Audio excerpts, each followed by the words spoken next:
Hi, Green Machine friends and fans of fun. I'm clearly starting to fight a cold. I can tell it's coming on. I can hear my voice going, but I'm going to do my best to give you guys some good reviews this week. We have a couple things to talk about before. First of all, we have our sale going, which is buy 3, get 1 free, and that's strictly for back issues. So, technically it's about 25% off back issues if you buy 4. I think that's a pretty good deal. On top of that, we wanted to talk a little bit about Christopher Dennis. Now, if you don't know, first of all, I'm going to show you the cover of Superman. This is, which is it? Superman 17. And the cover, I think the cover was supposed to look like Christopher Reeve. Oh my God, my phone is going crazy right now. So I think this is supposed to be Christopher Reeve, but it does look, who also looks like Christopher Reeve, but Reed.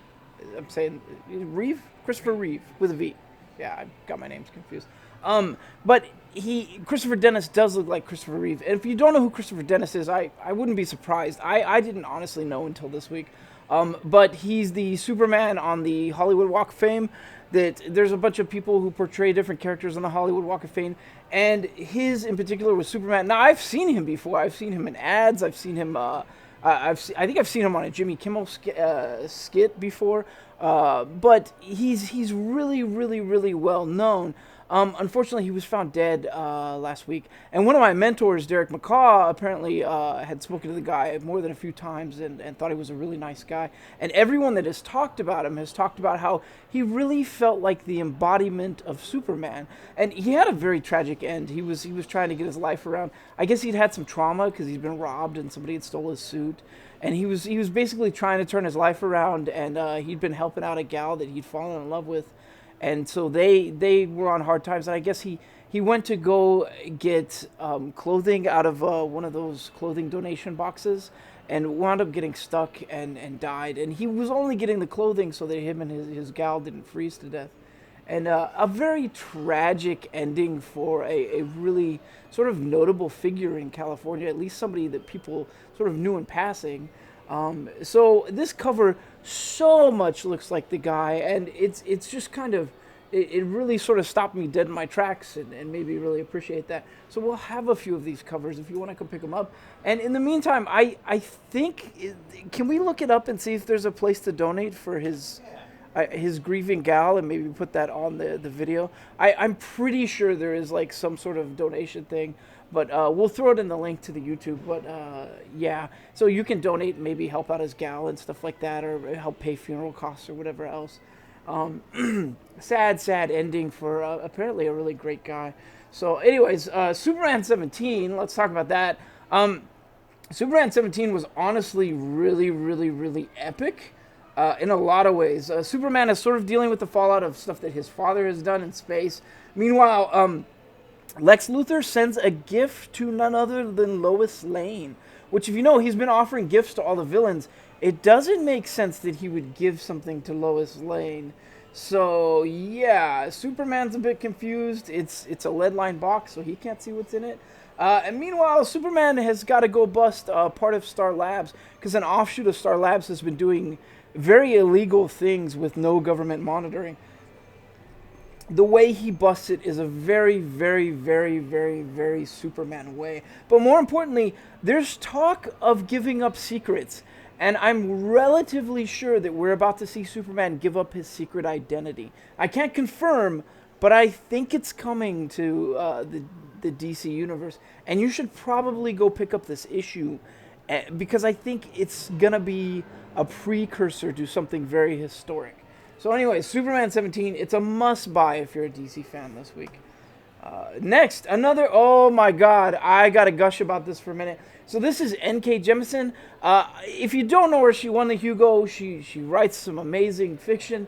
And honestly, she's one of my favorites, and she's teamed up with Jamal Campbell, who is one of my favorite artists. He did the Naomi run with Bendis, which is honestly my favorite new character. And I didn't know I wanted this, but this is a Green Lantern Corps. I believe it's in the future, but she's on it's a Corps member I don't personally know, and it's another human. Her name is what was that weird name? Do you remember? Oh God, no, I don't. I'm having trouble remembering the name. Oh, okay, here it is. It's Lantern Mullein. Lantern Maline? Maline? Malign? Malign? Do you malign with her? I don't know. It's a really cool character. She's pretty much on the edge of space. Doesn't even know her sector. It's that far out there, and she doesn't think the Guardians really care about it. And she's on a planet that's essentially it's a giant city, and it's a combination of three species that originated from three planets. They pretty much had a war, destroyed their planets, and found peace by building a new planet. And it even has like a digital sky that they've created that like has to reset every day. It's really sort of cool.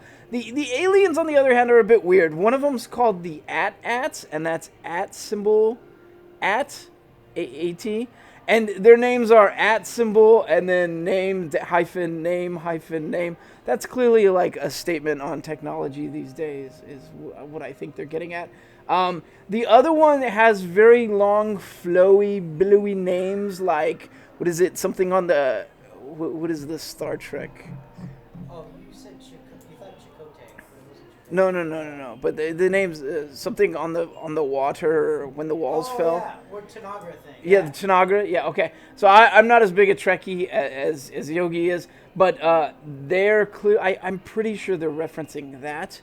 And then the other creature, I don't recognize it really. It's sort of a plant-based humanoid that does eat people. So, and those are the three I guess, counselors. And they're coming together because a murder has happened, and they haven't seen a murder in like 500 years. So they don't know how to investigate it. So they contact the Green Lantern, who is honestly my new favorite Green Lantern. She's pretty cut to the core. I like how hard-nosed she is. And this is sort of reading like a detective story, even though they say it's not going to play out like a normal detective story. More importantly, her ring is something else. She's testing a new ring that does wild stuff. I want to know so much more. So, anyways, N.K. Jemisin, Jamal Campbell, Far Sector, issue number 1. A mind-bending mystery at the edge of the universe. I would say so. The art is beautiful. The story is really great and captivating. I want to know so much more. So if you're a DC fan, jump in. If you're a Marvel fan and you're looking to dip your toes in some good DC stuff, this is the book to do it. Next is, this is, Fallen Angels. This is Fallen Angels. This is the Pepe Larez variant. I don't have the main one, but Yogi will put it up here. However, I really love Larez, who did the House of X stuff. It's really great. This centers around Psylocke. Psylocke is basically putting together a team to go investigate, a god of sorts that is doing awful stuff. It's how it's reading. And something traumatic involving Psylocke's past takes place. So she's going to be exceptionally bitter. So she taps X-23 and good old Nate Summers' Cable for help. And it's honestly, I think this might be the best of all the X-Men books out there. Which is weird to say. I mean, it's only issue 1, but the art was just beautiful. Really good art. Everything goes exactly as I imagined. There's a really cool new drug called overclock. Saying cool new drug, that doesn't make sense. But the way it works is it sort of overclocks your system and floods it with endorphins. But if you go too far, you might hurt people, which is very computerized. Like overclock is the perfect name for that thing. So I thought that was awesome. There's a lot to unpack. It's a really cool story. More importantly, Mr. Sinister doing what Mr. Sinister does. He's such a good character. I loved everything about this. It was honestly the best of the X-Men books, and I can't recommend it enough. If you don't pick up the rest of them, maybe go check this one out. This one's totally worth picking up. Fallen Angels, issue number 1. We'll have a few copies. Come check it out. Next is Event Leviathan, and, they've revealed who Leviathan is, and it may be more than a few people, but, yeah, I don't know. I'm not entirely happy with this wrap-up, because, 1, I didn't really care about these characters that turned to super criminals. 2, The story was great. There was so many good twists and turns about the story. Red Hood being framed at one point and having to go on the run. The two different detective teams. There's a lot of good stuff in the writing. I just didn't like the ending, and that's all I'm gonna say. I can't spoil it for you, but it wasn't too invested at the end. One thing I will say though, Talia al Ghul. Somebody swings on Talia al Ghul, and she literally says, "You do not swing on me. I am the goddamn League of Shadows." Not a smart move. like, I thought that was awesome. That alone is worth buying this book. And I didn't hate the ending. It just, you'll see what I mean. If you read it, you'll be like, so these characters went and became criminals. Like, you'll see. Issue number 6, Event Leviathan. This is Bendis and Maliv. Come pick it up. Next is Greg Pak, Giannis, Milo Giannis, and Irma Nivilla. This is Ronin Island, and if you don't know Ronin Island, it's essentially zombies meet samurais, and that's really just dumbing it down to its basic core. I guess I can't even say zombies, weird, crazy monsters, I guess, surreal monsters. That's really dumbing it down, because with this story, there is so much intrigue. There are twists. The Shogun plays one way and then moves another piece another way. It's really, really fun and entertaining. There are basically the main characters are kids that are becoming samurai and sort of going on the hero's journey. There's so much goodness with this story. So anyways, Ronin Island, issue number 8, come check it out. Granted, I'm not sure you should jump in on issue 8. You should probably go back a couple issues, but it's not a horrible place to jump in. As long as you know it's samurai meets zombies, you probably do okay. Anyways, the art is just beautiful. The story is great. Come check this out. Let me grab a sip of my drink real fast. Sad face. Unbeatable Squirrel Girl is on issue 50, and that means that's it. That's the end of Unbeatable Squirrel Girl. Is she beaten? No. It looks like she might be beaten. After the last issue, it looked like it was going to end, but somebody steps in. Somebody very cosmic and purple steps in, because they're bros. Unbeatable Squirrel Girl is bros with, well, you can see him. Yeah. Galactus. Yeah, that's the thing. So it was fun. I loved it. I had a really good time with the story. There's a lot of dialogue, and I haven't read it. I honestly haven't read Unbeatable Squirrel Girl in quite a few issues. Wasn't terribly confused. It's a final issue. Go pick this up. It's fun. She's great. Everybody seems to get along with her really well. And Tony Stark has some funny one-liners in this too. But yeah, come check this out. Issue number 50, the final issue of Unbeatable Squirrel Girl. I'm hoping she gets shelved and then dusted off a couple years later. Yeah. Anyways, next is issue 6 of Usagi Yojimbo. This is Stan Sakai, and if you don't know, this is the 35th anniversary issue.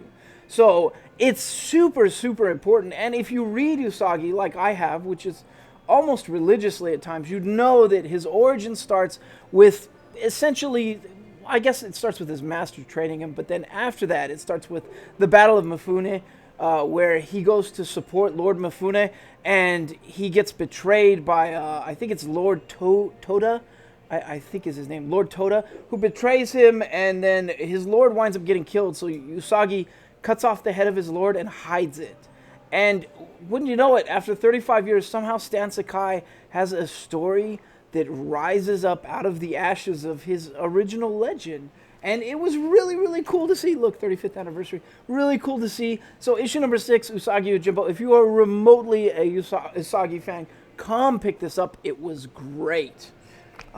Next is issue number 11 of the Guardians of the Galaxy. And this is Donny Cates, Corey Smith, Victor Olazabama, and David Curiel. This is amazing. Honestly, one of the best reads of the week. If you don't know, they're dealing with the Church of Universal Life. I think it's called Church of Universal Life, which is a common foe for the Guardians of the Galaxy. I just can never remember their name. Only they've been upgraded. They have ways to control people, and also their engines are powered by I think free will, so they're tapping that out of people. And then in the last issue, Drax got cloned as Drax, but it's not the normal Drax, it's Drax the Conqueror. So a bunch of Draxes have appeared. They've got to fight that off. Meanwhile, Rocket himself is dying. He's in a suit that is keeping him alive for the time being, and it's a big, burly, like, mech suit, but it's only going to last so long. There's so much goodness in this. When it wrapped up, like, eventually when the fight sort of came to a close, which it's not totally finished, it was almost heartbreaking. I had such a good time with this. So anyways, Guardians of the Galaxy issue number 11. If you're a Marvel fan, absolutely buy this book this week. If you are a DC fan and you want to dip your toes in some good Marvel, this is your jam right here. It was great. Next is Tales from the Dark Multiverse, Blackest Night. And, well, if you know the story of Blackest Night, you know that Val Sinestro is actually the first person to ever be a White Lantern. And he gives the power away. And that sacrifice is actually what saves all of mankind from the Black Lanterns. Well, this is a what-if story, and it's a what-if he decided he couldn't do that. What if his ego held him back from doing it, which is not an uncommon thing for Thal Sinestro. So it was great. I had a really, really good time with this, but keep in mind, I'm a huge Lantern Corps fanboy. Gigantic. So there were some things that I just absolutely didn't know I wanted to see that I wanted to see. Like, I don't know, Black Lantern Larfleeze? Had no idea I wanted to see that. It's in here. Yeah, it's in here. Come pick it up. It's amazing. It's amazing. We're back. Our next book is Detective Comics, and this is the Year of the Villain, Mr. and Mrs. Freeze wrap-up, sort of. Issue number 1015, Detective Comics. This is Nora Fries has been unfrozen, finally, and she's been sort of infected the same way Victor Freeze is. She's got the red eyes and the blue skin, and he's teaching her the ways of how to get money and how to run the gauntlet. But the problem is well, Mr. Freeze is tired. He's tired of that life, and he doesn't really want to live it, and he's finally, like, resurrected his beloved, so he wants to sort of, retire, and she doesn't want to. She's got a taste of this now. So she's become a bit vindictive, and what a big slap in the face, man. You spend 30 years pining over a gal that's been on ice, you get her unfrozen after countless sacrifices, and then she's like, deuces. It's so funny, though. Who saw that coming? It's great. I had a really, really good time with it. More importantly, we might see a very hot Batsuit in the next issue. So you should really, really come pick this up. It's awesome. If you know what I'm talking about, you know every time that Batman cracks that thing open, it's amazing. Anyways, so this is issue 1015, Detective Comics. Come pick it up if you're a Batman fan. Next is X-Men, issue number 2. This is Hickman Yu, Alan Gilano, and Joe? Yeah. Go. Sorry, pronounced the names wrong. This is the first issue I didn't much like. It was okay, but it just felt like the summer family picnic on the moon. That's really what it was. This, however, was awesome. We're going to get, Krakoa might be growing a little bit. That's all I'm going to say. Something completely unexpected happens. They have to counter it. And we've got some new players in the game that might actually return some villains back to their former glory. So it was awesome. Honestly, I had a really, really good time with it. I didn't like it as much as I liked Fallen Angels number 1, but it was a close second this week. So X-Men issue number 2, this is honestly a must-buy if you're an X-Men fan, a mutant fan, or even a Marvel fan that wants to get started with the X-Men. Go pick this up. This is a better issue to start with, I think, than issue number 1, honestly. So next is Punisher Soviet, and, well, it's okay. As a Punisher fan, so look, I'm a Punisher fan, and I'm a Garth Ennis fan, and this is Garth Ennis, Jason Burrows, Guillermo Ortega, and Nolan Woodward, and I really, really, really honestly wanted to like it, but at times the story felt a little telegraphed, and even though it's a lot of action, it wasn't a lot of fun. Basically, the Russian mob has moved in, and now they're kind of getting taken out in pretty wicked ways, and the Punisher is being blamed for it. It's happening all over the world. Somebody is blaming the Punisher.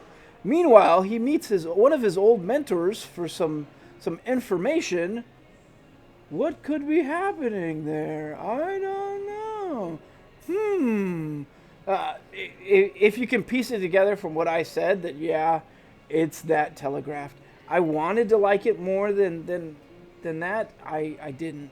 Maybe it's gonna amaze me in the next issue. There are a couple funny scenes. There's an interrogation scene with the Punisher. It was pretty funny. I didn't hate that. But anyways, Punisher Soviet issue number 1. If you're dying for a Punisher story, come pick it up. You might be. Punisher stopped running. Yeah. Yeah. So yeah, come pick it up. Who do you think is a better Punisher writer, Rosenberg or? Okay, I don't want to slight Garth Ennis, okay?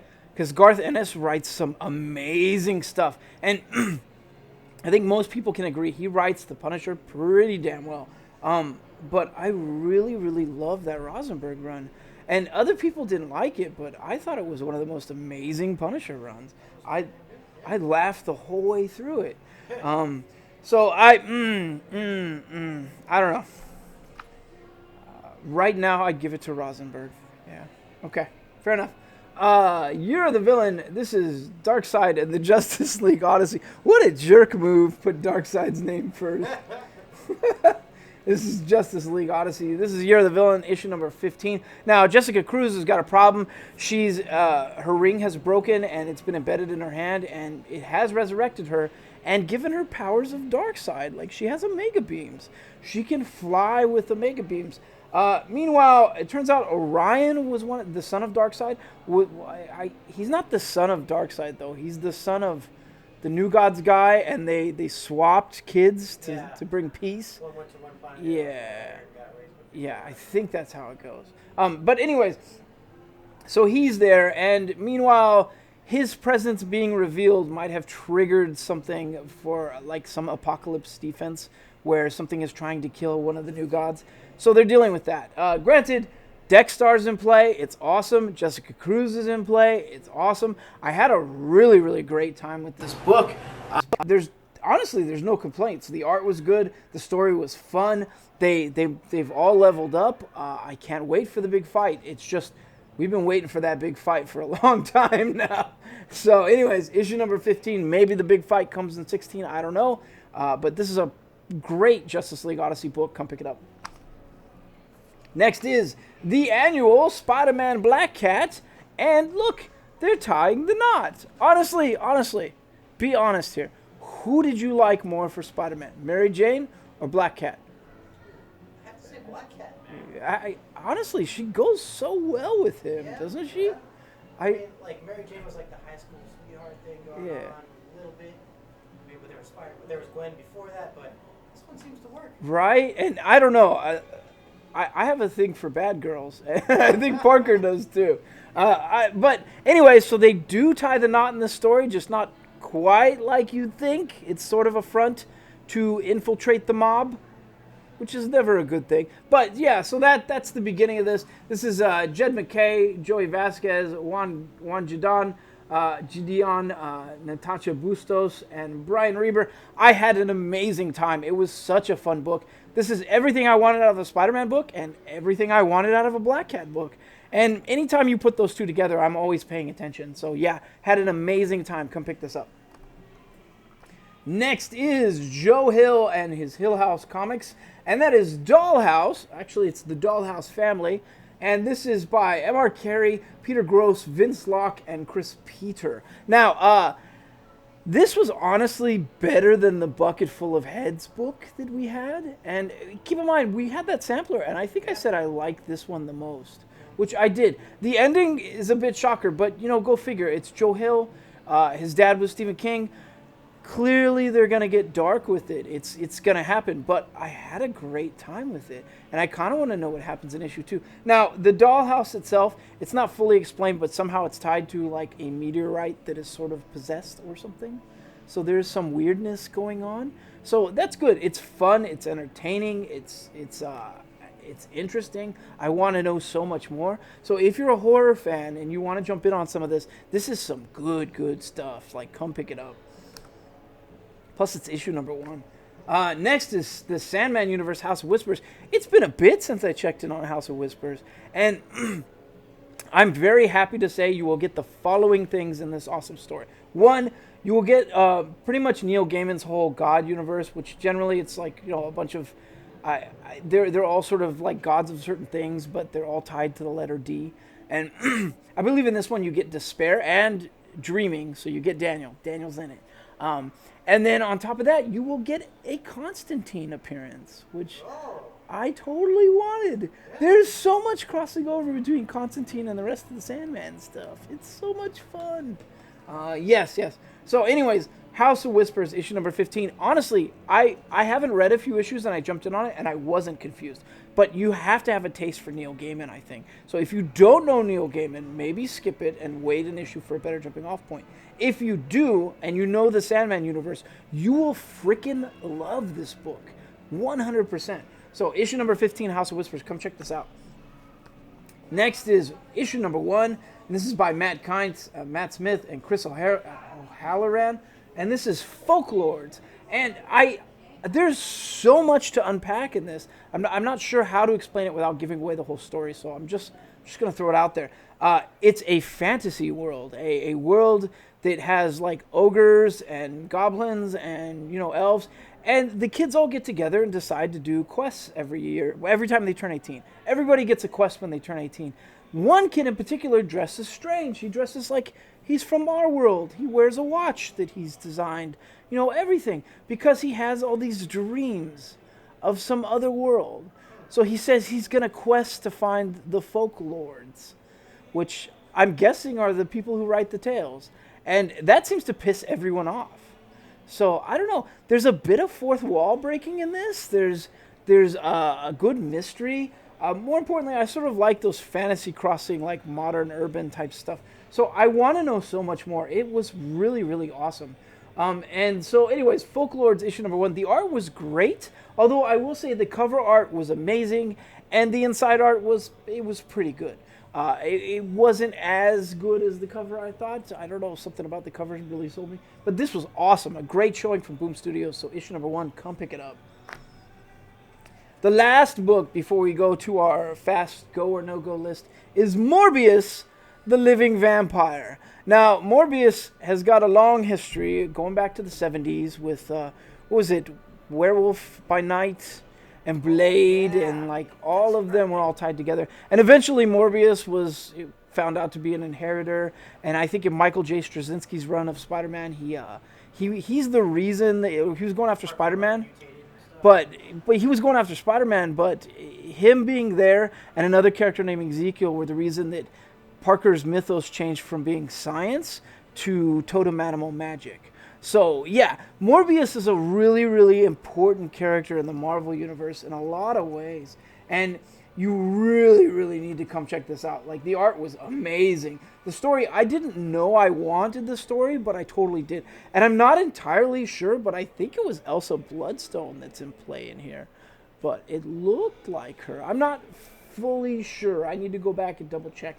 But anyways, it was honestly, for number 1, it was a great showing. I had a really good time. The art, again, I can't gush enough. This is Vita Ayala, Marcelo Ferreira, Roberto Poggi, P-O-G-G-I, Poggi Bait? All right.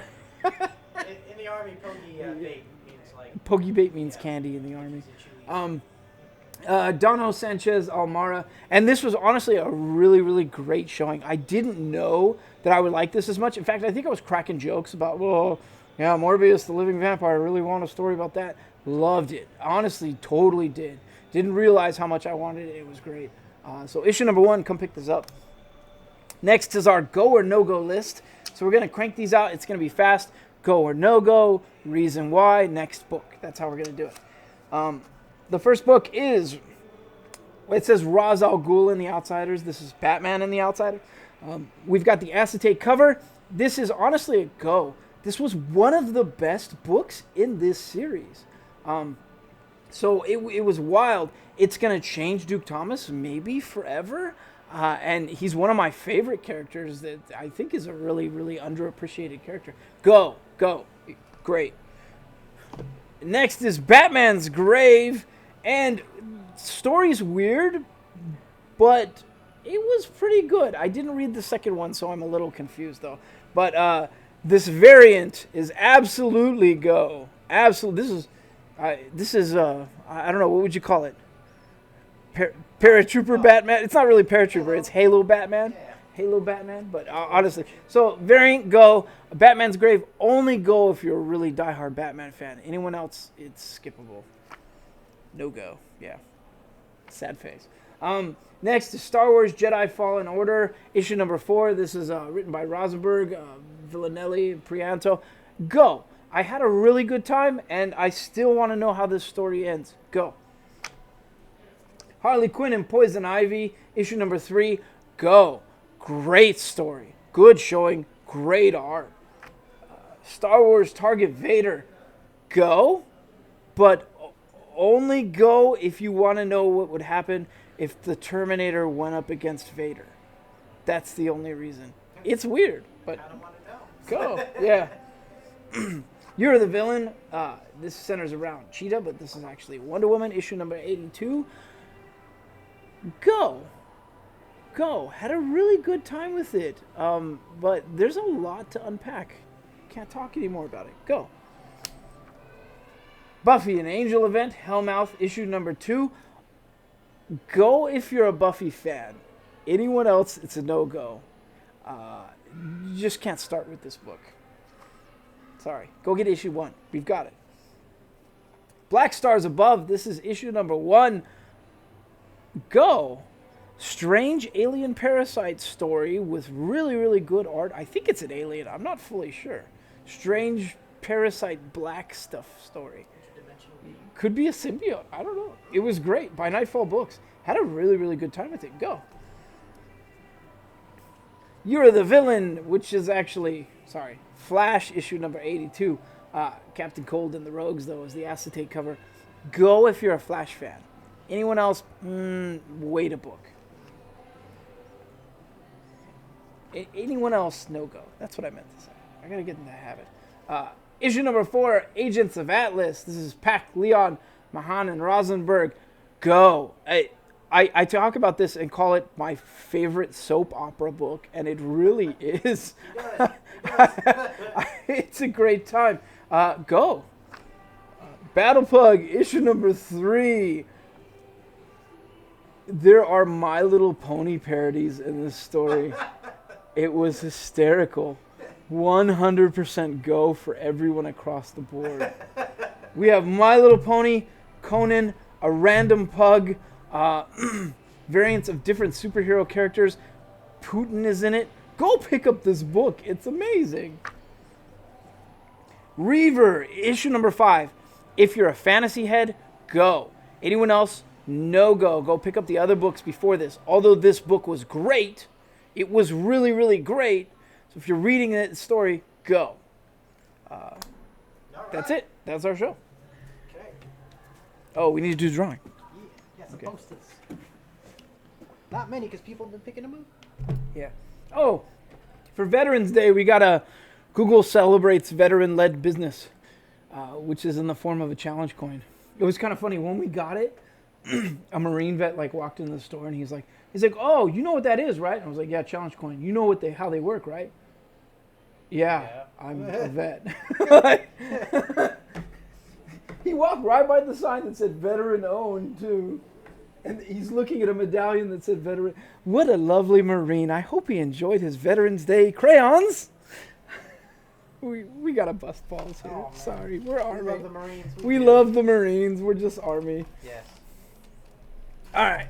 First number for the drawing is 271. Vanessa Calanta. Vanessa Calanta. Calanta. Kayanta? Vanessa Kayanta. 396.